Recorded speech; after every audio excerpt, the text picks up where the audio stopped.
Alors qu'une forêt est en feu, des pompiers appellent à l'aide afin de pouvoir contenir ce feu. Les pompiers se demandent comment le feu a-t-il pu se propager aussi rapidement dans cette forêt. Quelle ne fut pas la stupéfaction de ces pompiers quand, arrivés en haut de cette colline, ils virent une colline avec des arbres déracinés, comme si quelque chose s'était écrasé ici sans que personne ne soit au courant. Mont Blanc crie alors une personne âgée. Les pompiers la reconnaissent, il s'agit du professeur Reinhardt, venu voir si Mont Blanc était encore là, car leur connexion avait subitement coupé. Lié à ce qui s'apparente à un lien d'amitié avec Mont Blanc, le professeur Reinhardt s'enfonce alors dans la forêt en feu à la recherche de Mont Blanc, alors qu'à l'image nous est montrée une image de bras mécanique, seul, par terre et comme arraché d'un corps mécanique. On change alors désormais d'endroit et de scène. On aperçoit désormais un homme qui, dans un lit, se réveille après un dur cauchemar. Sa femme, alors présente près de son lit, s'inquiète de son état de santé car il travaille énormément. Mais l'homme lui dit qu'elle n'a pas à s'inquiéter et qu'il va très bien. Il apprend alors, grâce à la télé, que l'idole d'un nombre immense de personnes, le robot Mont Blanc, a été retrouvé mis en pièces hier soir durant l'incident de la forêt. Tout d'un coup, son téléphone sonne, et cela concerne son travail. Il part alors aussitôt, quitte à laisser le plat fait par sa femme intact sur la table. On le retrouve alors, peu de temps après, dans un appartement complètement détruit, posant des questions à un policier sur la personne qui logeait dans cet appartement. Déjà sur les lieux se trouvent deux personnes qui ont l'air d'être des officiers de police et qui reconnaissent immédiatement l'homme qui vient d'arriver. C'est un homme d'Europol. Sûr de lui, l'homme d'Europol affirme que cela n'est pas un vol, mais qu'une autre raison a provoqué ce foutoir. Plus loin dans la pièce se trouve l'homme, mort, sur le sol, avec des cornes plantées sur le crâne. Tout d'un coup, le téléphone d'un des officiers sonne. Un suspect vient de forcer un barrage et a blessé deux policiers, dont un homme robot qui est en miettes. Les deux officiers et l'homme d'Europol vont donc se rendre sur les lieux. Une fois là-bas, des policiers présents lors du forçage du barrage ont pu faire une brève description de l'homme. Il aurait la vingtaine, porterait un bonnet rouge et des tatouages au bras. Et il leur indique qu'il serait allé en direction de la vieille ville en construction. L'homme d'Europol ne réfléchit pas à deux fois et se dirige immédiatement vers cet endroit. Une fois sur place, il se rend dans un bâtiment en construction et tombe nez à nez avec une personne toute frêle qui correspond parfaitement à la description qu'avait fait le policier de la personne. L'homme d'Europol braque alors immédiatement un pistolet sur la personne afin qu'il se soumette et celui-ci arrive à identifier, sans qu'on ne le sache comment, que cette personne a consommé une drogue au nom de Noy il y a exactement 40 minutes. L'homme d'Europol lui pose alors des questions, notamment à quelle heure a-t-il rencontré son dealer. La personne lui répond alors une heure qui correspond exactement à l'heure où est mort Bernard Lanquet, l'homme mort dans son appartement quelques heures avant. Il ne serait donc pas le meurtrier et aurait forcé le passage par peur d'être arrêté pour consommation de stupéfiants. L'homme profite alors d'une discussion avec l'agent pour lui asséner un coup avec une barre de métal. Il réussit à lui porter le coup, mais cela n'a rien fait à l'agent. L'homme est alors surpris et désemparé de ce qui vient de se passer, se prend un coup de pied quelques secondes plus tard par l'agent qui l'emmènera immédiatement sur le sol en braquant une arme sur lui. L'homme, immobilisé par terre, supplie l'agent de ne pas tirer. Ce à quoi il répondra : « Je ne suis pas fait pour tuer les humains, je suis un robot ». On apprend donc que l'homme que l'on suit depuis le début est un agent d'Europol qui est un robot, et que son arme n'est pas un pistolet, mais tout simplement sa main gauche qui est un projecteur de gaz paralysant. On retrouve plus tard l'agent devant une porte d'appartement. Un robot vient alors lui ouvrir la porte, et une fois rentré dans cet appartement, on apprend qu'il s'agit de celui de la femme de Lanquet, et qu'il vient s'y rendre afin de lui annoncer son décès. Sa femme lui propose alors de prendre un thé, et pendant qu'elle le prépare, elle dit à l'agent qu'ils ont beau apprendre de l'humain et mettre à jour leur système de données avec des données récentes, ils n'arriveront jamais à être heureux des petites choses comme le sont les humains, comme par exemple prendre un thé. L'agent demande alors à la femme si elle veut qu'il lui efface ses données afin qu'elle oublie les moments passés avec son mari. Elle répondra qu'elle ne veut pas perdre ses souvenirs avec lui.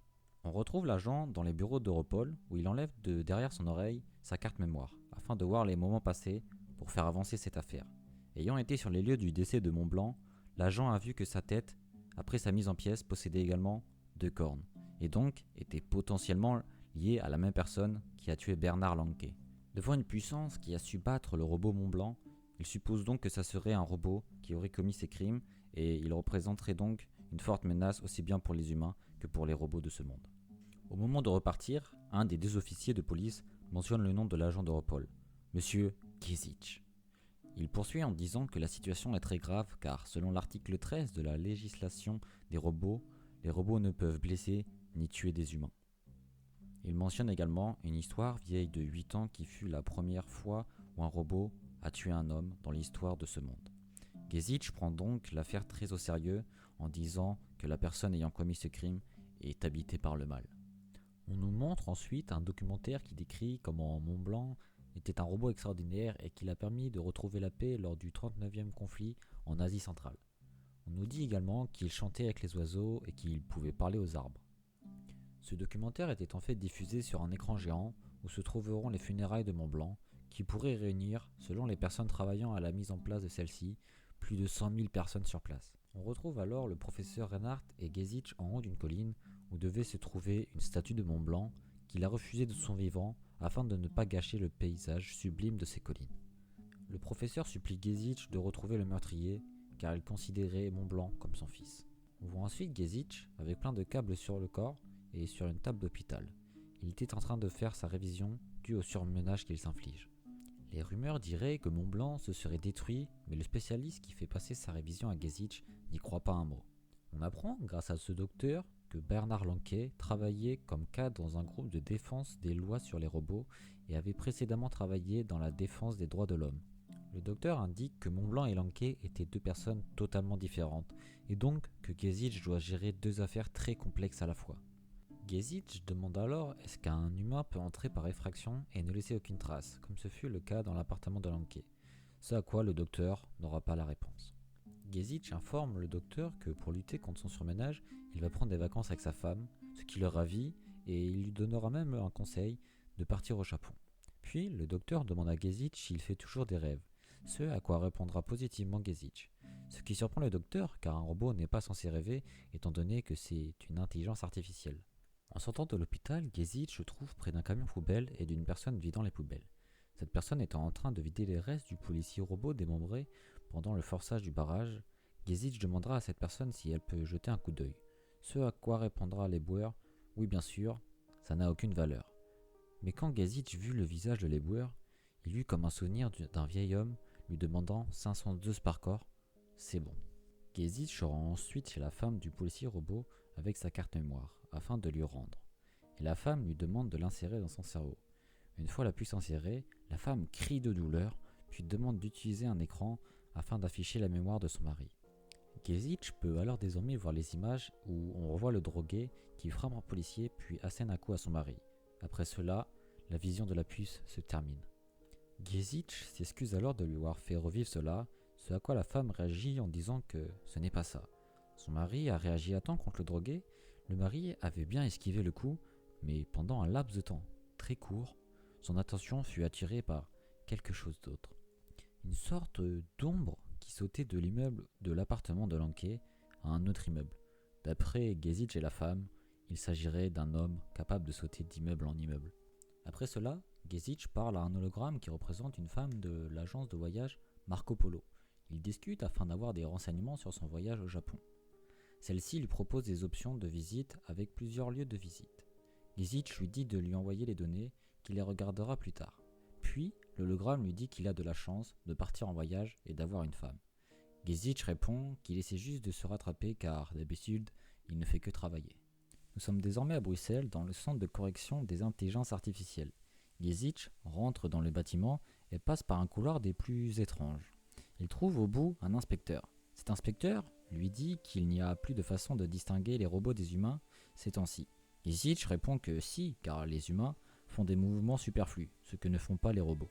L'agent lui donne alors une sorte de casque pour se rendre à un endroit car il dégagerait des ondes électromagnétiques dangereuses pour son intelligence artificielle. Gesich lui répond alors qu'il ne craint pas ces ondes car il est fait dans un alliage de métaux assez spéciaux. Ils se dirigent alors tous deux vers un endroit marqué d'un signe d'interdiction. L'agent lui propose de l'accompagner, mais Gesich dit ne pas avoir besoin de son aide. S'il y a un problème, il appuie sur une télécommande afin qu'il lui vienne en aide. L'agent le met tout de même en garde. 4 robots ont déjà été victimes de lui jusqu'à présent. Gesich rentre alors dans une salle avec des câbles partout et un mur détruit. Une voix parle et dit « C'est presque amusant de voir le mal qu'on s'est donné pour provoquer cet ouragan, non ? Des appareils high-tech énormes pour le maîtriser. Finalement, c'est le minimum qu'il leur faut aux humains pour dominer leur peur. » Gesich était venu voir un certain Bro 1589, un robot qui est comme attaché par des câbles au mur et en quasi-lambeau avec une sorte de lance au milieu du torse. Bro a l'air de connaître Gesich car il le décrit de robot HRS modèle 0288 Inspecteur Gezich, un policier robot très intelligent qui a résolu de nombreuses affaires difficiles. Bro lui demande alors d'échanger leur puce mémoire. Gezich refuse. Gezich lui dit être venu ici pour une raison spéciale, car il a une question à lui poser. Bro arrive alors à deviner ce que Gezich allait lui demander. Il veut savoir ce que pensait le robot qui a tué un humain il y a 8 ans. Bro est donc le premier robot à avoir tué un humain. Gezich revient sur l'affaire Lankey car il se demande si ça ne serait pas un robot. Mais Bro change complètement de sujet et lui dit que les experts ont passé sa mémoire au peigne fin et n'ont trouvé aucun dysfonctionnement. Il continue en disant que vu qu'ils n'ont trouvé aucun dysfonctionnement, cela leur faisait encore plus peur. Et il leur suffisait de retirer la lance qu'il avait en lui afin qu'il meure. Mais même ça, ils n'en ont pas été capables et c'est pour cela qu'ils l'ont enfermé dans cet endroit. Gezich montre 2 photos à Bro, une du meurtre de Lankey et l'autre du meurtre de Mont-Blanc, pour savoir si Bro trouverait quelque chose à dire, une potentielle source. Il lui demande si ces cornes ont une signification. Bro lui répond que le dieu de la mort a des cornes. Il parle d'un certain Herne qui serait surnommé le dieu cornu, puis de Hadès, le roi des enfers, et enfin du roi des enfers dans la mythologie romaine, Pluto. Gezich, après avoir obtenu ses réponses à ces questions, s'en va. Alors qu'il s'en va, Bro lui dit qu'il lui a posé des questions uniquement sur le meurtre de Lankey, mais pas sur celui de Mont-Blanc, car il a forcément compris. Un robot aussi sophistiqué que Mont-Blanc, qui se fait détruire aussi facilement, il dit alors qu'il en reste 6. En parlant de 6, Bro fait référence aux 6 robots les plus sophistiqués du monde, réalisés par le plus grand scientifique du monde, qui pourraient servir d'armes de destruction massive, et dont Gezich fait partie. Nous nous retrouvons désormais en Écosse, en haut d'une colline, dans un château où un vieil homme joue du piano quand une présence semble le gêner. Il s'agit de Norstu, son nouvel intendant. Il aurait servi dans l'armée lors du 39e conflit d'Asie centrale, étant majordome du général britannique Andrew Douglas. Le vieil homme lui demande alors de lui servir un thé, et au moment où il allait lui dire le goût qu'il voulait, Norstu lui dit qu'il le sait déjà car il a intégré ses données dans son cerveau. Ce vieil homme se prénomme Monsieur Duncan. Norstu lui parle alors d'un film qui l'a ému, quand Monsieur Duncan lui demande ironiquement si cela aussi il le possédait dans ses données. Norstu lui répond alors que non, il était vraiment ému. La musique de ce film était en fait composée par Monsieur Duncan, et grâce à cela, il a obtenu de nombreux prix. Monsieur Duncan, bien qu'on le dise comme n'ayant plus son talent d'antan, pour lui, il le possède encore et pourrait jouer de la musique à faire pleurer toute une salle. Mais maintenant, il écrit juste pour lui. Monsieur Duncan, alors qu'il tenait la tasse de thé servie par Norstu, la verse par terre et lui dit que ce thé est comme son nom, incolore et sans saveur. Et il est subjugué qu'une arme puisse critiquer son art. Norstu s'excuse alors. Lors d'un repas, Monsieur Duncan demande à Norstu combien d'hommes il a tués. Norstu lui dit alors que, vu que c'est un robot, il n'a pas le droit de tuer des humains. Mais Monsieur Duncan lui demande alors combien de robots a-t-il tué. Ce à quoi Norstu ne répondra pas et il baissera les yeux. On voit ensuite Monsieur Duncan s'énervant sur son piano car il n'arrive pas à trouver une certaine partition. Norstu remarque que Monsieur Duncan possède des éléments beaucoup plus modernes que son piano. Alors qu'il fait le ménage, Norstu voit le piano et appuie sur une touche. Immédiatement, Monsieur Duncan lui interdit de toucher à son piano. Norstu lui demande alors pourquoi, alors qu'il possède des instruments beaucoup plus modernes, il continue de jouer avec son vieux piano.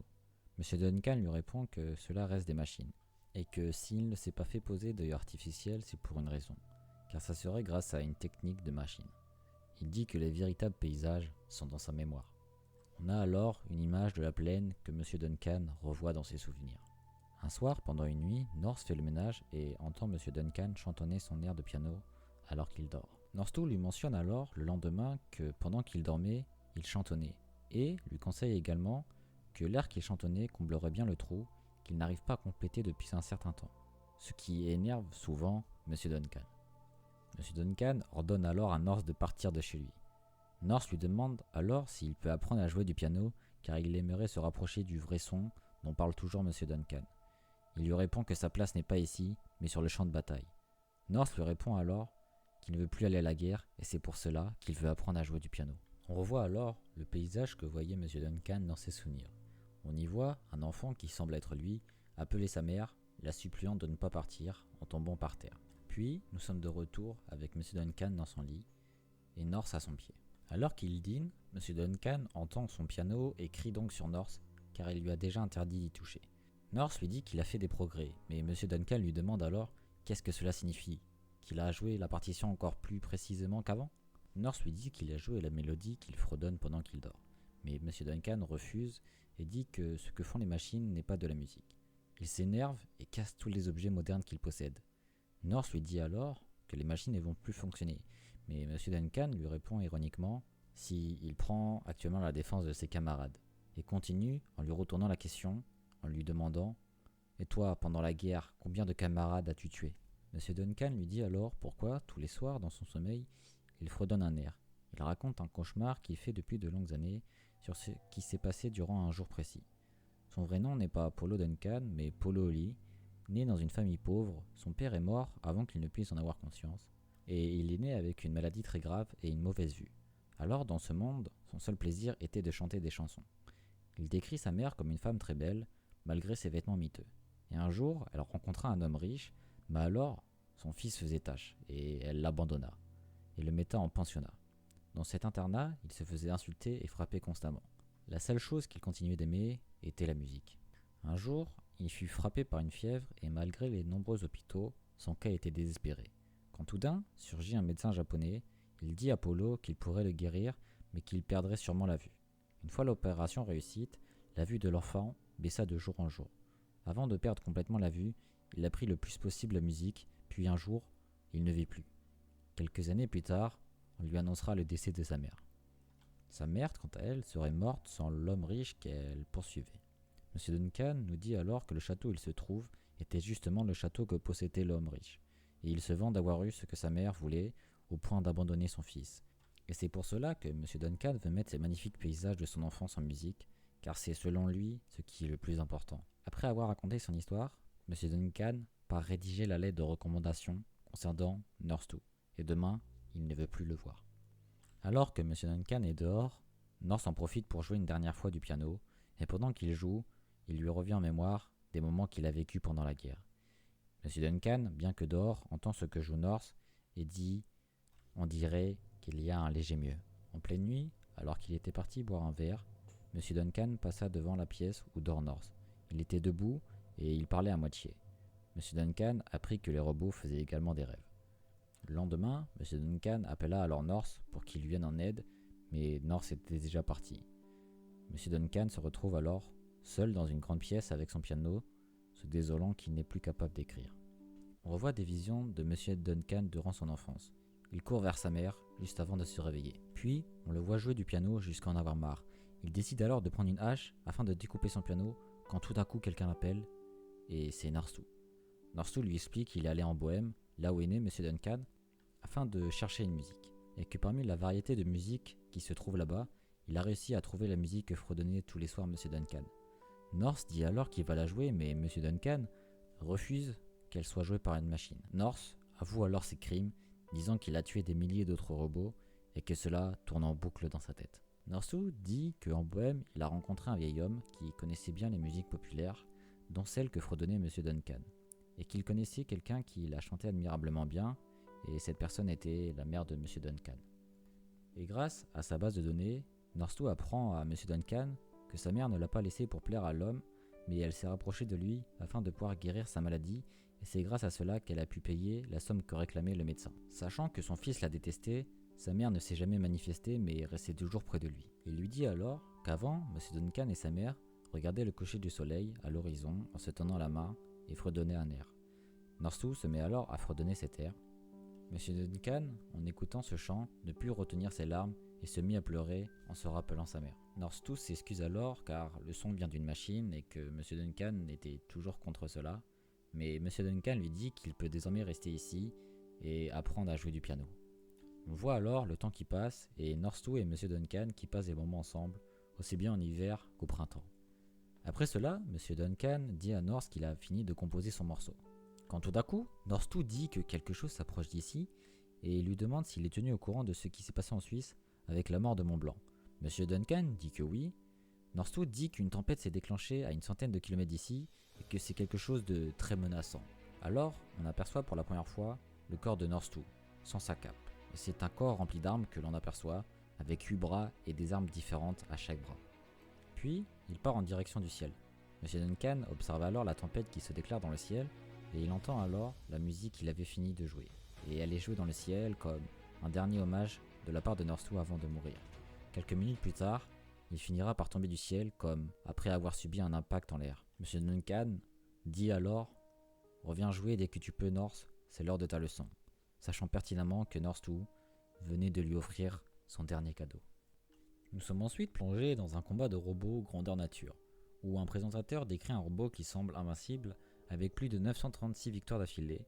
Ce robot se nomme Brando, le guerrier le plus fort du monde. Après ce match, on voit Gezich arriver près de l'armure qui vient de gagner, mais celle-ci semble au repos, et on aperçoit derrière cette armure un homme. C'est l'homme qui dirige l'armure, et il dit que après les matchs, ça lui arrive souvent de ne plus pouvoir bouger, et qu'il sent qu'il vieillit.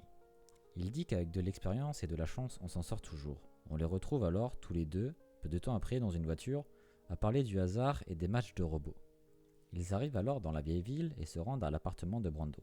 Appartement qui ne correspond pas vraiment à ce que l'on peut attendre du guerrier le plus fort du monde. Une fois que Brando ouvre la porte de son appartement, 5 enfants se précipitent vers lui et ils sont heureux de la victoire de leur père. Sa femme, que l'on découvre, l'est également.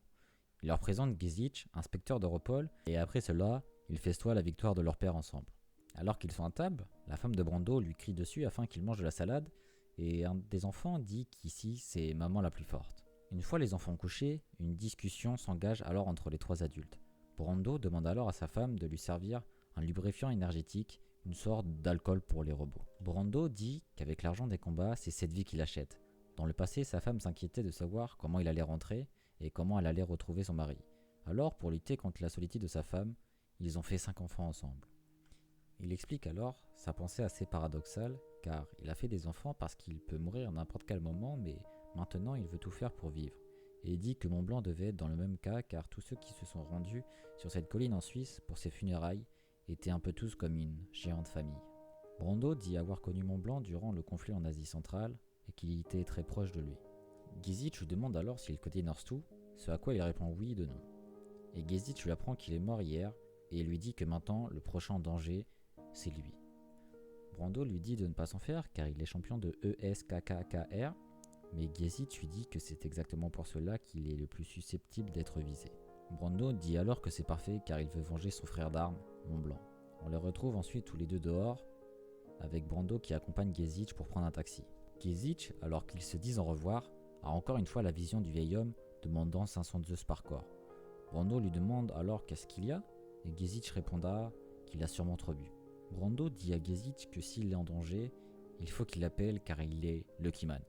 Gezich, en s'en allant, dit dans son esprit « Je compte sur toi pour ne pas mourir ». On retrouve alors Gezich près d'un bâtiment d'un temps pluvieux et un ballon qui rebondit et lui frappe le genou droit. Les enfants arrivent alors derrière le ballon avec des parapluies en s'excusant. Gezich leur dit que ce n'est rien et leur rend le ballon. Alors que les autres enfants repartent, il aperçoit un enfant seul avec un kawaii à capuche et qui joue seul avec un caillou. Puis son caillou part dans un buisson et il découvre un escargot. Pendant ce temps, Gezich est rapproché de lui et il lui demande s'il s'agit bien d'Astro. Ce à quoi le petit enfant répond oui. Nous apprenons à la fin que nous sommes à Tokyo City, au Japon.